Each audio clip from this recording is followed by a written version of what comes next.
right. And are you able to see the merch?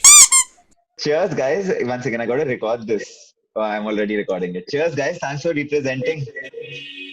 Yes, our pleasure. Yeah. Welcome, guys, to another episode of Big Talk. Today, we've got Rusha and Blizza, this producer duo out of New Delhi, making the freshest beats I've heard in a while. So, guys, I'll be honest with you. I hadn't heard your music before you guys had told me that you're gonna, come out, that you guys are coming on Big Talk. And that's when I went on a SoundCloud and I heard Mudra. Man, that shit is fire, bro. Like, where do you guys come up with this stuff from? Thank you. So, Mudra was just something very new for us in the sense that were catering to a very niche market before that. Yeah.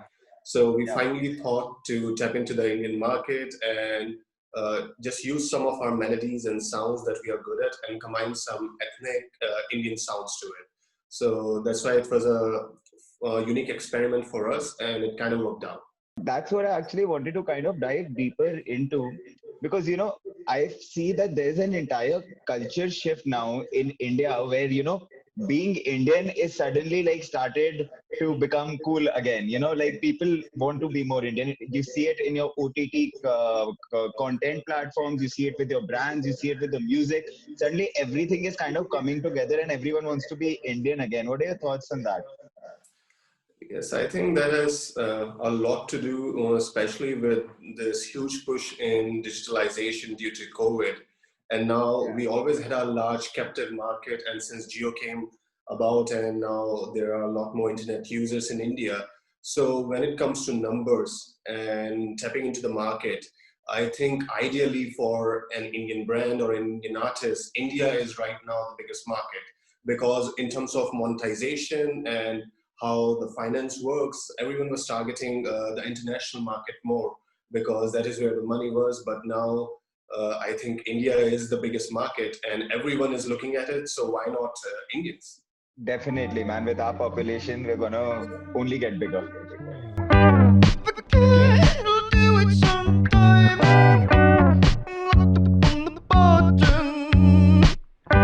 But even internationally, man, in terms of being Indian now, even internationally, international markets in terms of fashion, in terms of music, in terms of just general content that's consumed, Indian content, Indian brands, Indian music is just growing, and I kind of feel proud because of that. Absolutely.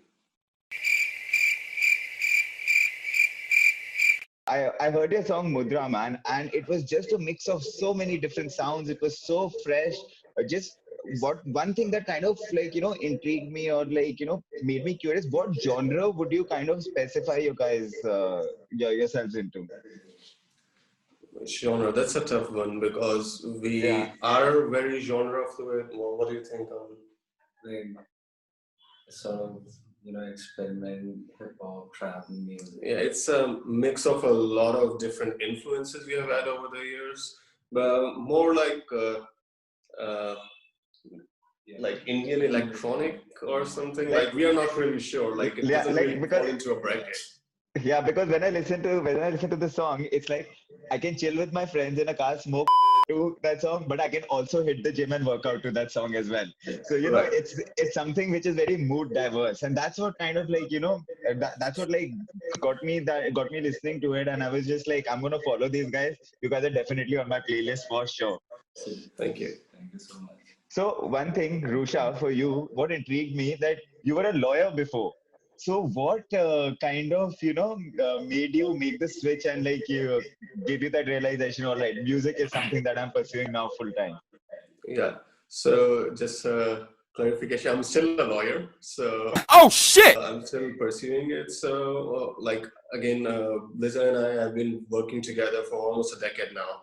When we first met, so we always knew that this is something we will push more at the right time when we have the right sound. We never more wanted to enter the market prematurely when we were not mature enough with our sounds and confident with what we were bringing to the table. So along with that, I think it's all about teamwork. Like while being a lawyer, I can still do this because Aman is there. We have a great management behind us. So that is why I'm able to compartmentalize and still during the day just do my regular legal practice. And I'm not a court practicing lawyer, I'm an international lawyer. So most of my work used to be travel before. I used to travel 300 days Now a it's year. all remote.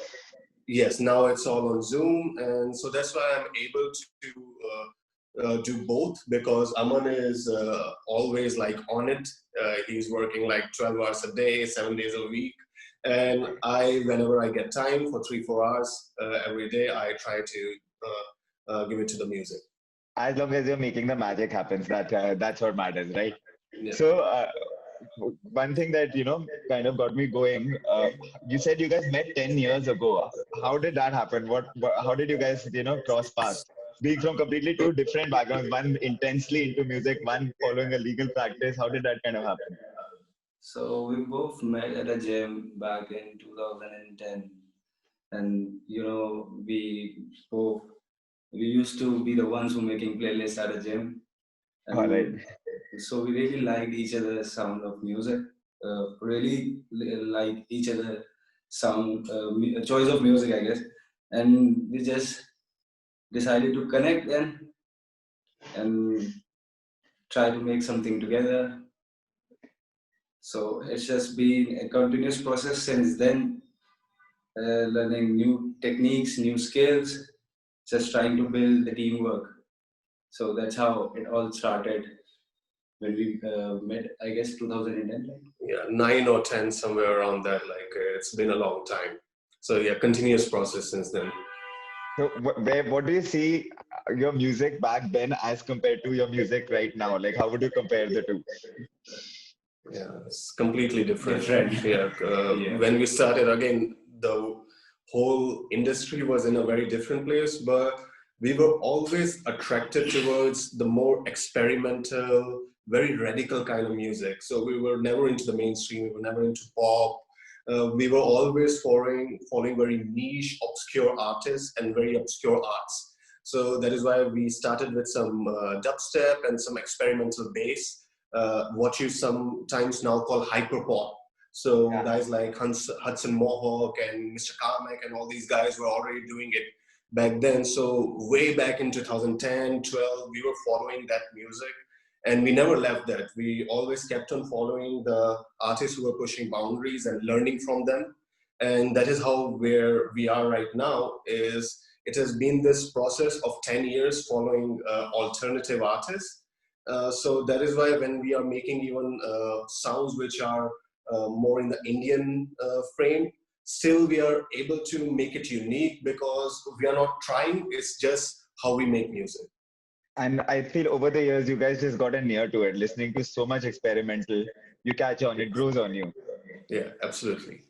So at the current stage right now, individually for both of you, who would your 5 top artists would be? No, there's no genre specific. It's not genre specific. Any genre, top 5 artists that you guys would, categorize in your list right now. Right now, okay. For me, I think the best album of the year has been OPN, One or Tricks Point Blank. So Point Never, sorry. He's a great artist. Second, there's a Nigerian artist called Amari. We are I've heard of Amari. Yeah. Yes, Amari. And third, well, there are way too many. Actually, there's a lot happening in hip hop. A guilty pleasure has been listening to, the new hip hop, like working out at home. So yeah, Cardi B's been doing quite well. Okay. Yeah, Megan Thee Stallion. Nice. Yeah, no, not Yeah, something she's I would killing like it. to always put it out there, but that's what I've been listening to. Yeah. And also Radical the Kid, he's another African artist, and he's one of the main producers of Amari. This year, Afro-pop, Nigerian pop has been really out there, and the kind of stuff they're doing is really unconventional, and at the end of the day, it sounds good. It's experimental, it's new, but it sounds really good. It gets you in a mood. So I've been more of following these kind of artists this year. What about you? I think I would like to say that Mr. Carmack, Flume, Hi, this is Flume mixtape, and and quite bison. And yeah, these are the artists I really like the most. And I would say I don't have right now, my nose. Yeah, well, we listened to like we checked up Spotify. We were listening to like 800 new artists this year just on Spotify. Then 500-600 on SoundCloud. So we listened to like 2,000-3,000 artists. I'm gonna need a link of the 2020 Wrapped. Your guys Sure. got 2020 Wrapped for sure. Sure.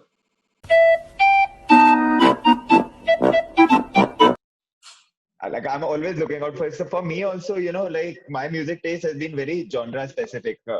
Experimental, it's on and off if something comes out of my comes at my way, but I'm like primarily like you might find it generic, but like a classic rock, hip hop, and techno guy. So these are like my three pillars of music. Nice. I feel music is something which you kind of grow up to. Like the kind of music you listen to, nostalgia, I feel, is a very major term associated Right. with music, because the genres you're listening to in your prime years while you're growing up, they stick on with you forever, I feel. Absolutely. Totally agreed. And again, for our 10-year journey, that's how it's been. And even before that, individually, we were always listening to little bit music which was out there. Like I grew up listening to music on my father's Walkman, and he used to listen to artists like Prince way back then. And like, it was somehow a little bit like Madonna, Prince. So like when I was like 5 years old or 4 years, so that was how I was introduced to music, because he was somehow into Western music, and that's what I grew up on. So that's why when we started making music or performing, that's where I was inclined to go. But some people thought, hey, you're Indian, why aren't you doing Bollywood? And it's just kind of pretentious that you guys just went out and are just, what's wrong with you? So I was like, this is what I genuinely had been listening to my whole life, and this is what I'm trying to do right now. And even Aman, way back when we met in the gym, like he used to listen to artists like Rusko and some other like Skrillex, like Benga, and the dub bass kind of artists and some grime artists way back then. So yes, that's how we came here. And when we are making music, we do keep nostalgia in mind.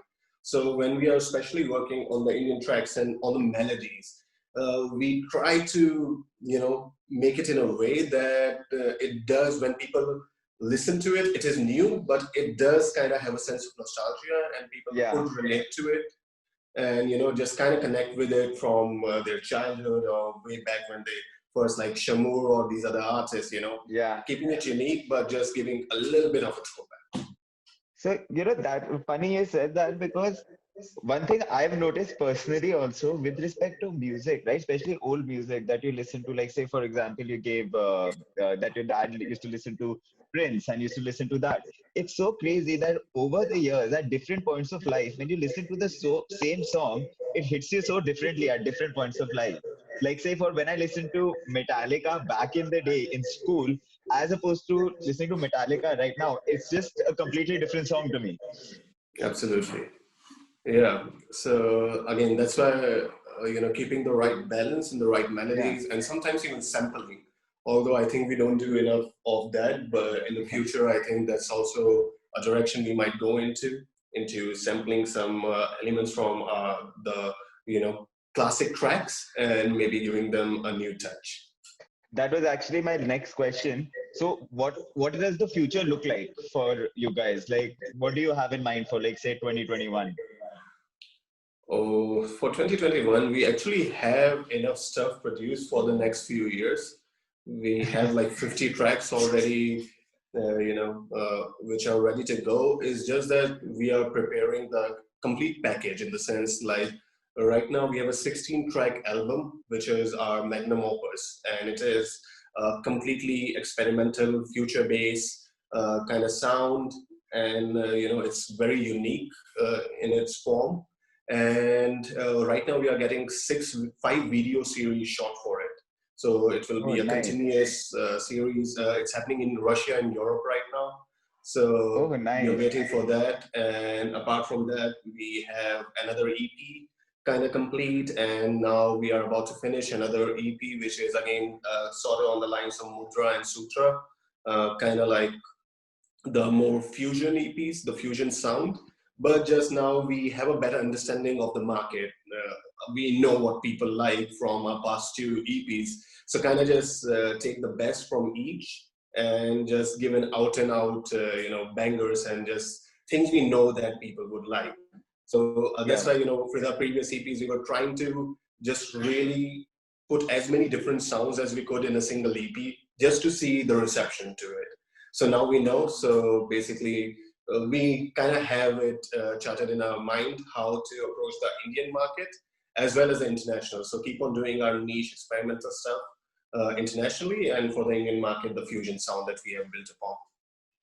Definitely. And, with respect to COVID right now and the pandemic right now, it sucks that, there are no music festivals and that kind of stuff happening right now. But maybe in 2021, once the vaccine comes. So I can totally imagine you guys, killing it at festivals like Magnetic Fields, at festivals like Locals District, these experimental music festivals.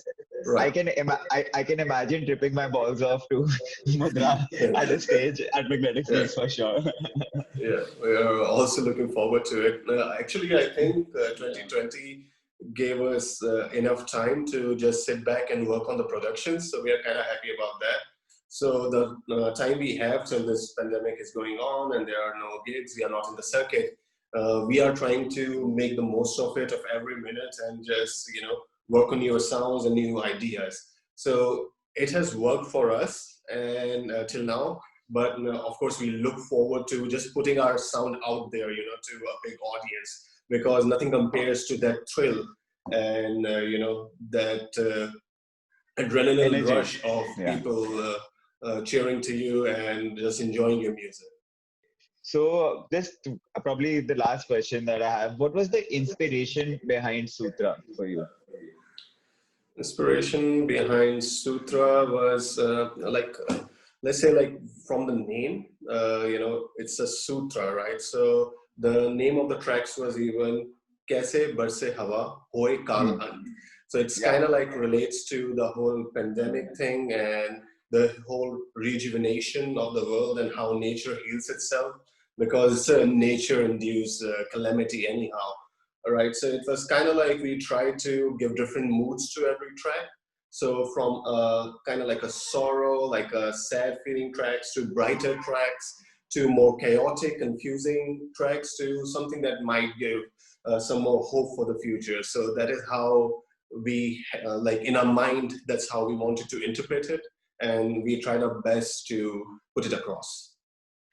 Nice. So, sorry, this one's definitely the last one. Sure. So, for our audience, we've got a lot of Gen Zers, millennials, a lot of cool kids, aspirational kids who are in college right now, who are so creative.